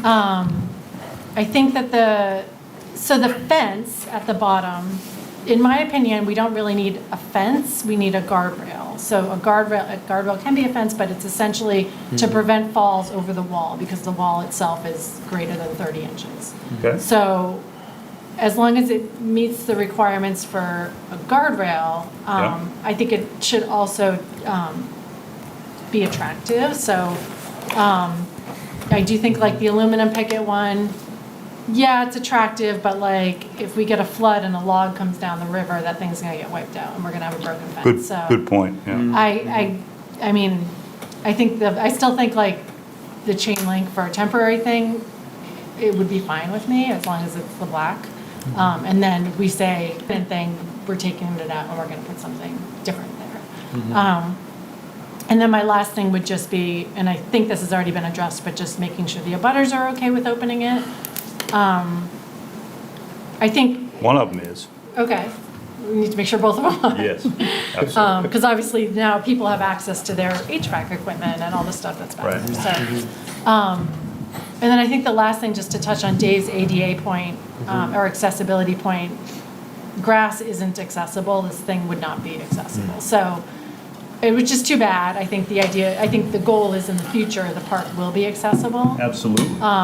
So we just, I think we just acknowledge that, like, in the future, we'll have an accessible path, it'll be under, 2% grade. 5% that we need. Yeah. Okay. In the interim, we could do a serpentine path of something that can be compacted, so it would comply. I've done that type of thing before, and you know, I would need some Yeah, equipment. I think I probably just would advise not to do Okay, that. I appreciate that. Because I it- like that better. For now, you try- I'd like to it's get almost somebody like who's a just- total expert on it, not. Yeah, it's almost easier just to say it's not accessible. okay. than to- Yeah, 'cause then with you're- then those- you're saying it yeah. is accessible and it's Yeah. gonna be hard to do. With that slope, you're getting into walls, because you got to meet side slope requirements, and, yeah, It's not that's, still there. Surfacing. yeah, that gets complicated really quick. Okay, thank you. Any, That was, yeah, sorry, that was a lot of comments, but yeah. No, no, it's all. Thank you. Thank you. But otherwise, I mean, I would be, obviously, the select board needs to Right. be comfortable with it from a liability standpoint. Let's, yes. Ann. And, well, I know Ann, but. I know we're just an advisory, so it has to go before someone else, but, so you're not going to be grading it at all? You're going to be keeping the 10%?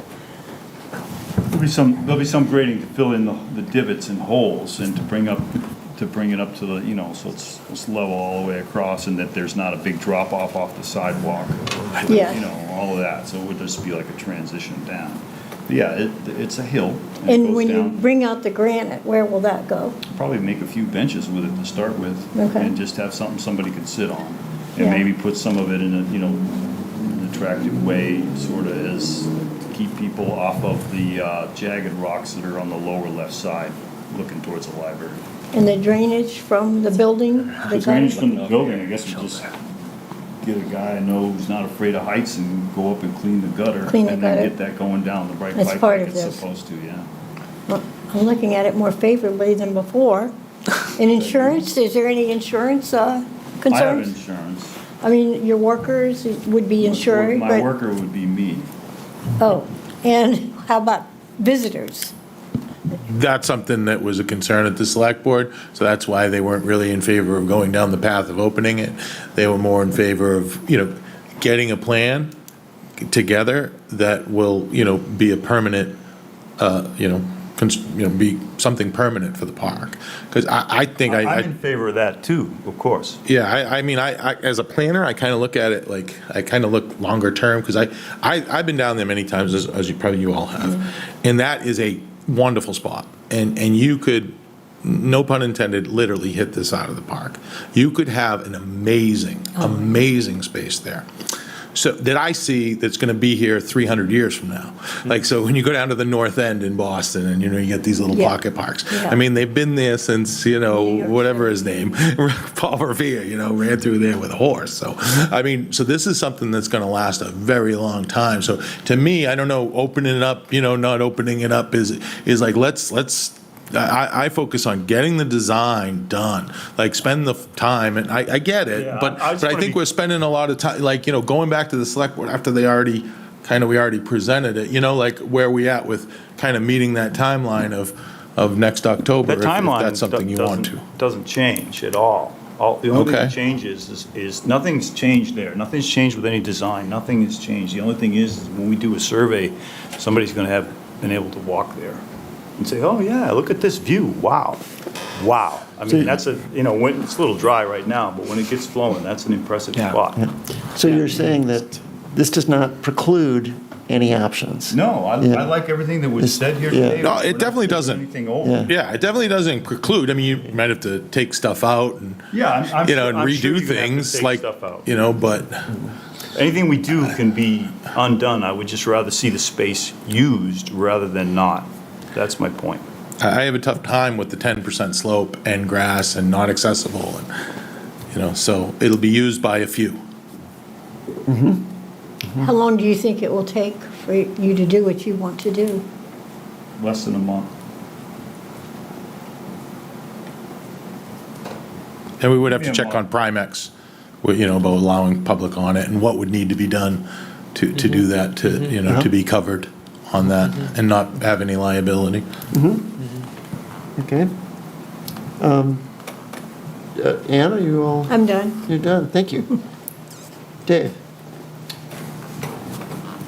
In the interim, while this whole project is being developed and we're working towards the finished product, I still have never heard a compelling reason not to do what Keith is proposing. So, I think it's being overthought. You know, if he's willing to do that with the understanding that there might need to be some steps taken backwards later, so be it. But, you know, it's a given there's going to have to be something down at the top of the wall. And it's a given that in some way, shape, or form, that hole's got to get filled in. So I don't think if we're gonna be going backwards, I don't think it's gonna be going backwards by much. Very good. Dave? Just real quick, I envision many plans that don't involve filling in that hole. You know, I'm not saying that's the way it's going, but you keep that hole filled in, you're still dealing with a 10% slope that you have to figure out. Well, and You have to do something with it. I'm still not convinced it's 10% slow. Well, rise over run, it's a math equation. But we And 9.8, actually. I think what Sorry. Keith, I think what you're saying is, fill and it's at your cost. It's a donation. Got to get the stuff Yes, yeah. that's free there.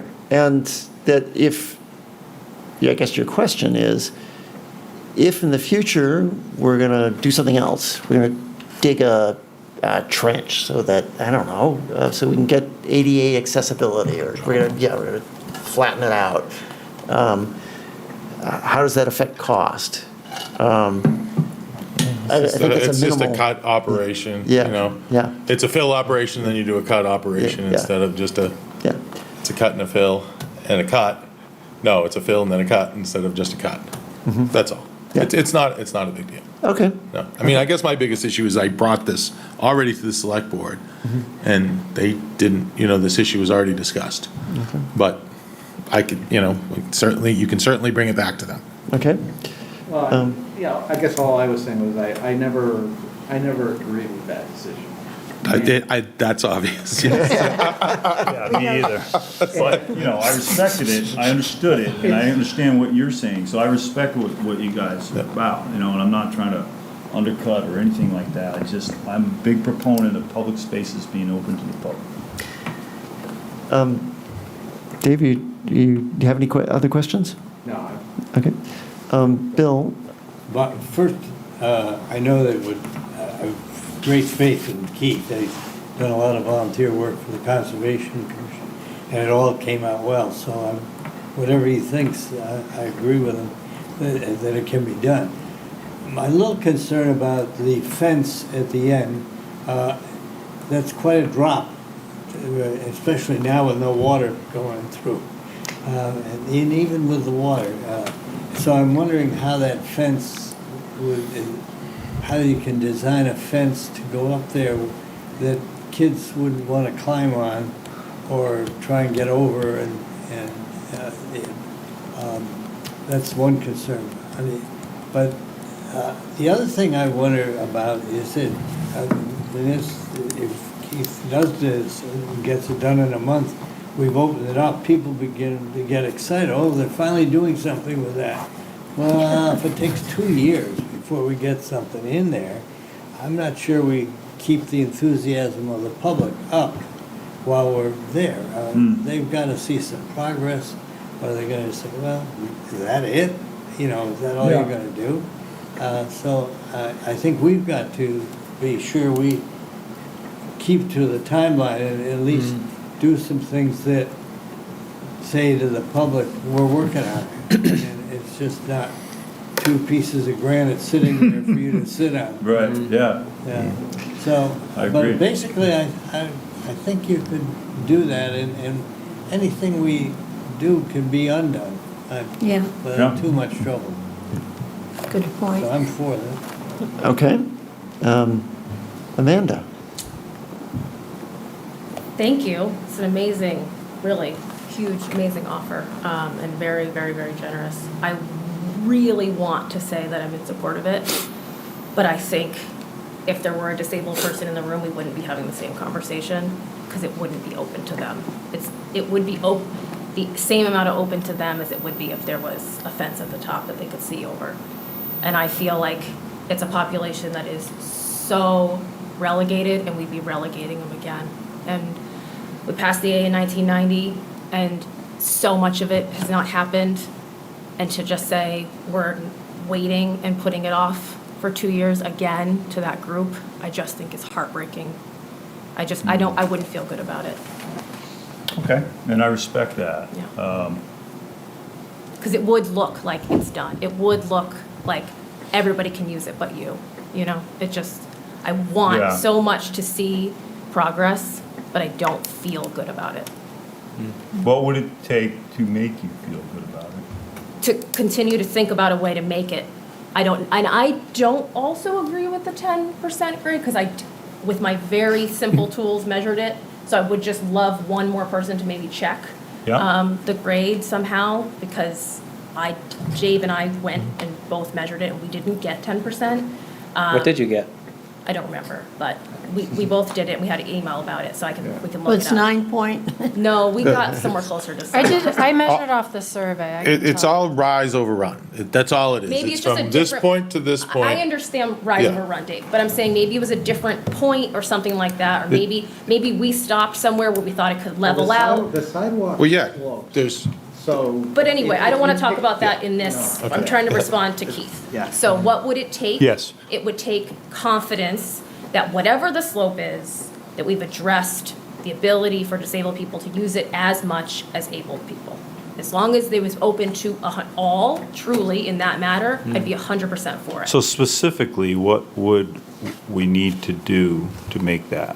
We would need to address the grade in the way that grading. it made it within, So Compliance. a serpentine path for temporary it could, use? but like Dave's saying, cross slope becomes an issue. So I think we would need to stop briefly, double check everything, and come up with a plan, and we may have to hire somebody to come up with that plan of what it would require, because I can't, I'm not skilled enough to do that. Yeah, me either. Yeah. I mean, I Mike- can come up with the plan of what it would require, but it's going to require money. Is Yeah. what it's going to require. I think it's gonna require Probably or some, something. some significant We have grading. to maybe we have to lose maintaining that. Something. I mean, we could use those So existing blocks. to what if, maintain, okay, so what if we were to Yeah. get somebody to volunteer to do that? Then I can be on board, yeah. I just Yeah, need if to we could feel get- like, What if we got an accessible path that went, maybe not all the way to the water, but like halfway to the water? yeah, I think To like maybe an we, overlook or something. I think it would be nice to ask some disabled community members how they would feel about that. Yeah. No, I wouldn't want to speak too far if we're not doing full compliance, you know what I mean? I Yeah. feel like I could speak for that much. Thank you. Well, But you know. I want to we make feel. you happy, man, Yeah. that's for sure. Well, Okay. it's for, No, Yeah. no, Yeah. right, and Yeah. what I'm saying and is I I want to want. be with you. So Yeah, I think no. we can do it, just Good, not okay. exactly this. So, And then we still would have to ask the select board what they think and all that. yeah, of course, that's given. Yep. But, so if we came up with something that could, at least temporarily offer access. Yeah. While we continue this process, so this process doesn't change I in totally any get of that. this, Yep, right? I want to absolutely. make sure that Yeah. everybody's clear on that, and that we continue this, that it just is open for people to, okay, you can set up a table on site. Yeah, exactly. Hey, what do you think? It has Look so at many this. merits, it really Right, does. and, Yep. I feel like that's going to get us a lot of real good input. So that's where I'm at. Judy? Wait a minute, hold on. Are you? Did you ask all your questions? Yeah, Thank that was you. my input. Thank you. Judy? How would you provide for safety and non-interference with your work while you're doing the work? And so it'd stay up. Yeah, no, good question. I certainly would have to, first of all, get select board approval, and we'd have to, do something with the police detail to get, if we're gonna, so in my vision would be just to get very quick in and out of a dump truck, right? And then load the dirt, the sand, soil in. I've got a specific way to do it that it would be safe, but I would need help from the police. We'd need, cones, we'd need to mark it off, make it safe. And we'd need to get going on it and get it done and put up a temporary fence back if we weren't finished in a given day. You see what I mean? So there would be safety protocols and all that. It would be very, Before the snow flies. yeah. Well, last year that wasn't until January, so that's plenty of time. That is plenty of time. And we got like this much.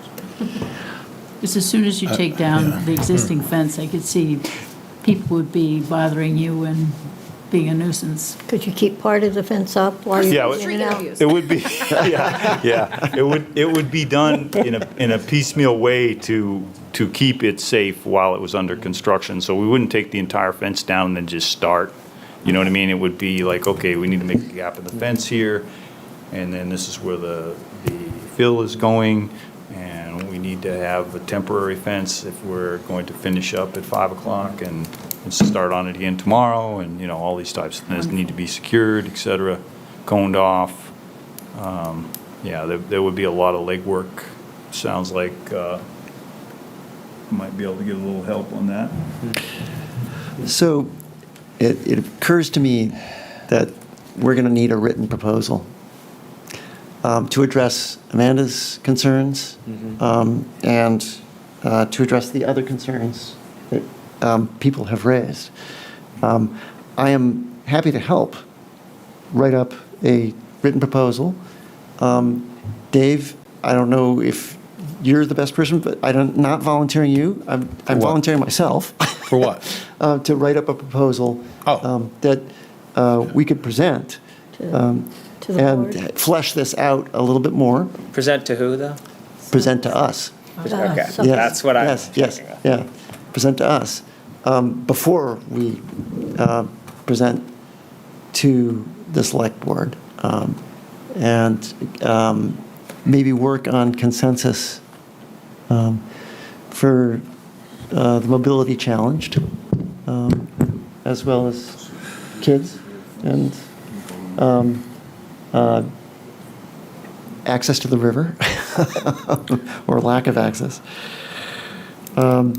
So I see that as if we're going to take this step, that we need something written up, and we need to contemplate it and react to it. And may I ask one thing also that is another reason that, you know, the select board, we did have a viewing area. Someone mentioned that earlier, a viewing area. One of the options that we brought to the select board was like a 20-foot out, you know, was a viewing area, so you could walk out and, you know, put a bench there or whatever, so away off the sidewalk. You know, those were the kind of the three options. Leave it as is, you know, open it up with the fence as Keith is proposing, or create a viewing area. It was settled to leave it as is, but that's, you know, that's in the past now. I get that. But one of the concerns about opening up the public was, remember, this was a burned down building. And from people that were there, the building burned down, they took as much debris as they could, put it in trucks and took it to the landfill. Everything else, whatever that was, I don't know, they smashed it down with the excavator, threw a little dirt on it and got out of there. So we don't know what's underneath that ground. We have to do anything, to start cutting into it, you know, I don't know, organic material. I'm not saying, you know, hazardous, anything like that. But I'm saying, you know, to build something, to build a ramp, you know, to build an accessible pathway, you need a stable base. So how much cutting are you going to have to do? How deep are you going to have to go? Are you going to have to take all that debris out? Do you say you core it and it's like 6 feet of organic material? Well, you got to take that 6 feet of organic material and replace with quality material so you can build a base to put an accessible ramp. So I'm not saying that needs to be done. I'm saying that investigation would need to be done. Didn't we kind of go over that when we were down there talking about that they did a environmental survey in phase 1 and that was all? No, they only did two completely different things I'm talking about. Okay. Environmental, an EA or environmental assessment in phase 1 is to determine if there's any potential contaminants on the site. And there were none? Yes. Well, the phase 1 concluded there was no need for a phase 2, and a phase 2 is more in-depth analysis of testing and sampling and so forth of the soil. Okay. That is only the environmental conditions. That doesn't have anything to do with the geotech, that what's under there that needs to, if you were to support some sort of structure, what is needed underneath there. It's like building anything. Anytime you build the sidewalk, you got to know what's underneath there. Yeah, absolutely. And I have firsthand knowledge that it's all, burned down building. It's organic material. It's a toilet. It's, I don't know what it is in there. So we'd have to, and every time DPW digs downtown, it is it's like Christmas. They got all sorts of presents in the earth there. So I think we just need to, yeah, exactly. But more so in the downtown and urban areas. So I guess that's my point. It just needs to be investigated. So when you say investigated, specifically, what would that entail? Well, I'm going to talk to a guy that is just we did that similar investigation out on the PD site at Continental. I'll talk to him about what that would entail. How did that go? It was, there was no burned down building, or more it was to find out where the ledge is. Yeah. That. But hopefully we're not dealing with any ledge out there, but at this site. But I'll coordinate with DPW, see if we can do anything to help with that investigation, if it's going to move forward. I'm just saying that investigation would probably need to take place before you design something and install something, construct something on top of it. You mean, okay, any construction on top, yeah. Any construction. But to fill it in and open it up wouldn't need to have that done that He's time. considering a path. Well, there was a concern, there was a concern about what's under there, because we don't know. We've never dug into that site. But if you're not digging, if you're only filling, Right. We're not doing then the it's digging. not a concern. Okay. Right. Is that right? Yeah. Is that correct? I mean, there's some trip hazards out there. There's some rocks. There's some uneven ground. Is indicative of a burnt building and stamping it down and leaving it. So that was a little bit of concern to us too. Like, Fix those for Yeah. sure. Yeah, as part of this. So do you envision opening it in the spring? Dave, I as soon as possible. Okay. Okay. Monday. you close Start it? on Monday. Well, I mean, you start on Monday. You're still going to have grass grow to stabilize it Yeah, if we to get allow going, people we on could it. get grass this year. Yeah, you can get grass this year. Yes. Yeah. But I mean, that might be ambitious. So would it be open in the winter? Well, if we could get this, I've seen grass grow up until the 10th of November, but that depends on the year. Yeah, so I was just relayed, we'd have to go in front of the select board, Yeah. That's- Yes, Nico. Keeping the time in consideration here. Yes.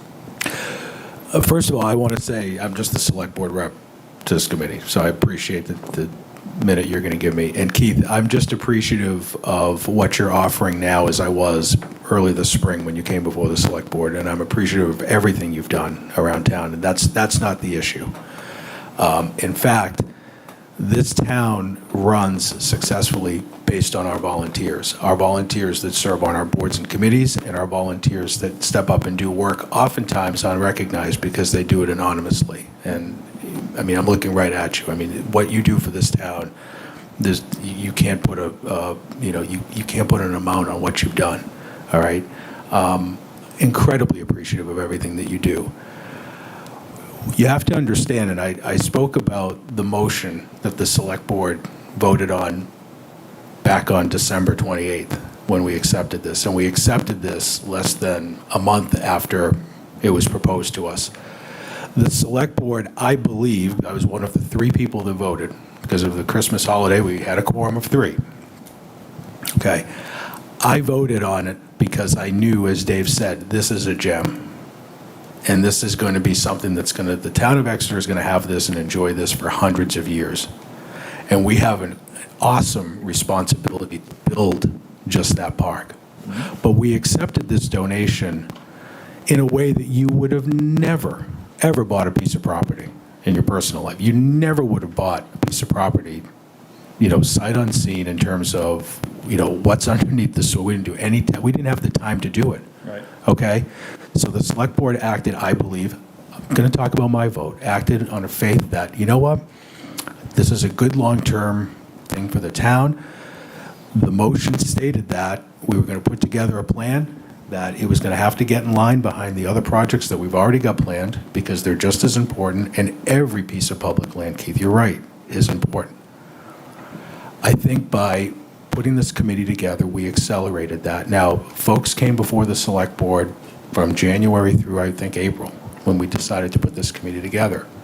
And the board had multiple reasons for not accepting your donation at that time, and Dave has pretty much captured most of them. Now, this is something that if you as a board, and you're an advisory committee, that's why we put you together. You're here to advise the select board. If you want to come forward with a recommendation to the select board that they reconsider, Keith's generous offer, then reconsider it, we will. And I think that, everybody that serves on your select board has an open mind. I mean, things have been brought to us a second, third time, and if there's, if some of the concerns that we had back then can be alleviated, then that's certainly something we're going to consider. But much like we've talked about other properties this year, right? The select board is the steward of the town's land. And we're the steward of taxpayer dollars. And I know it's frustrating with an SB2 form of government, but that's what we have here. And we have to abide by that. And there are policies and procedures. There are regulations. And as the stewards of public land, we have to follow those. And it is frustrating. And I know you want to go do it tomorrow.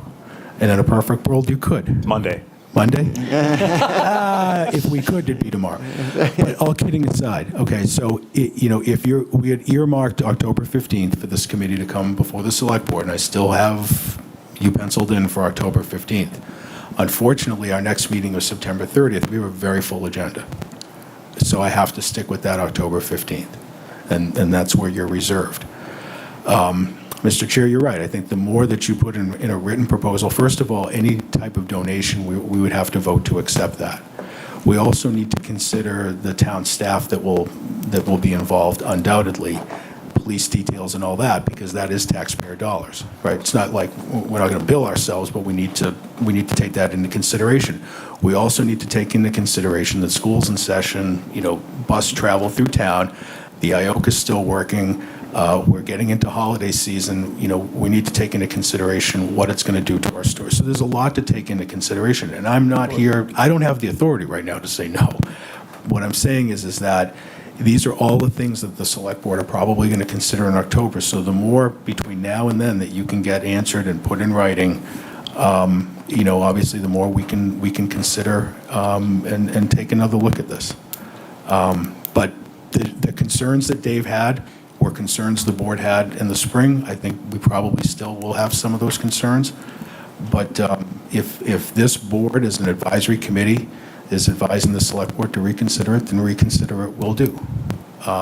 There are insurance issues as well, and I know that gets frustrating, but it is what it is. And we're also, the select board, in addition to being a stewards of land and taxpayer dollars, we have to protect the public health and well-being of our citizens. So the insurance thing is something I personally take seriously, because that's what I do in my day job for 350 municipalities. So, thank you, Mr. Chair. I take them serious, too.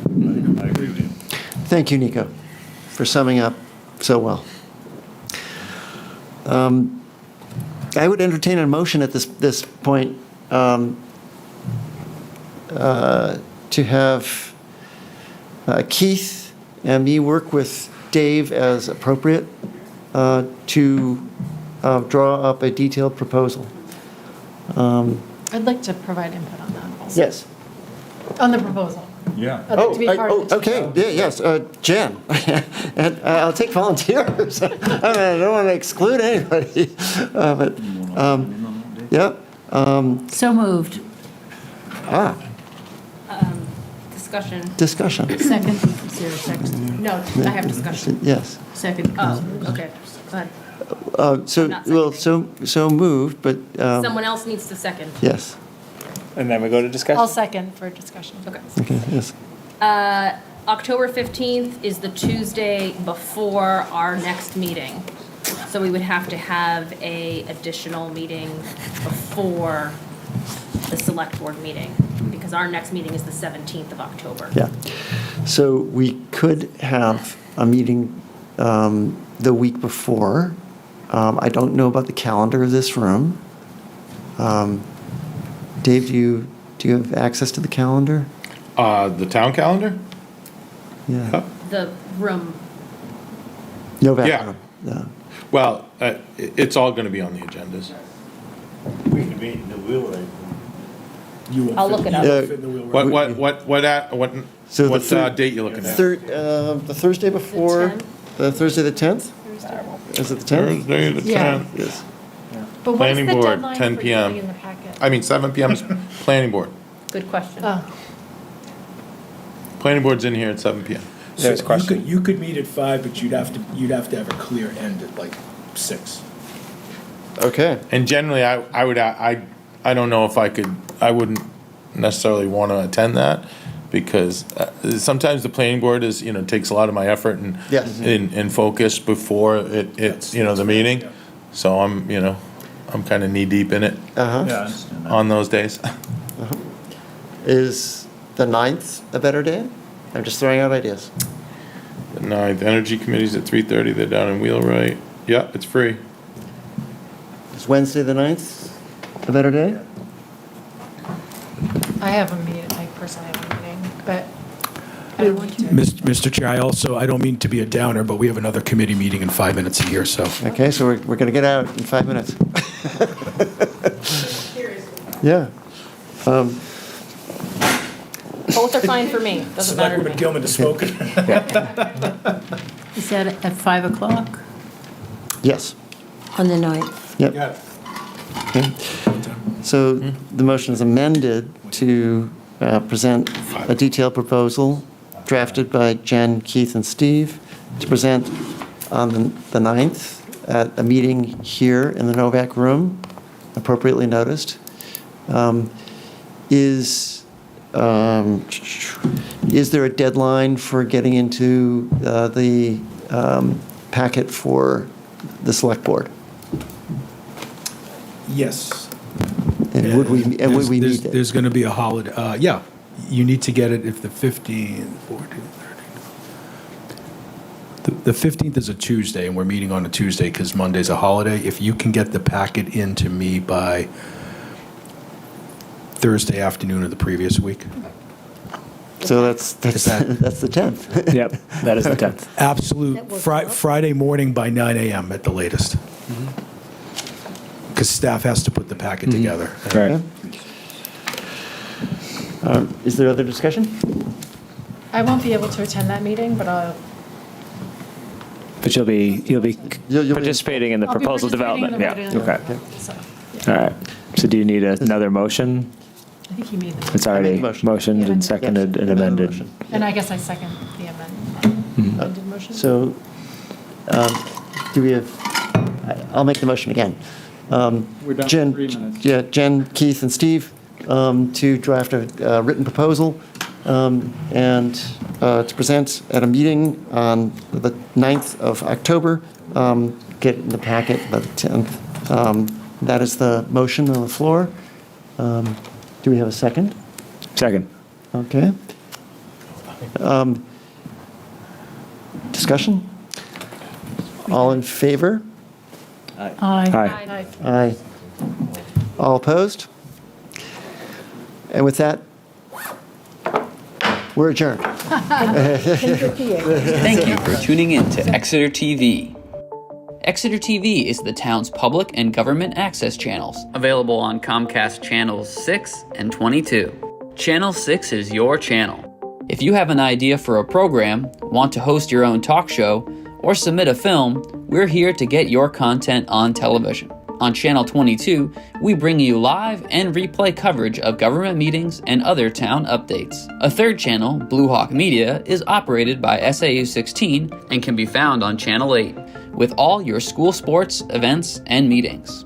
You can watch Exeter TV online at exeternh.tv, Apple TV, and on Roku. Find us on social media for extra content. Subscribe to our YouTube channel and hit the bell to get notified about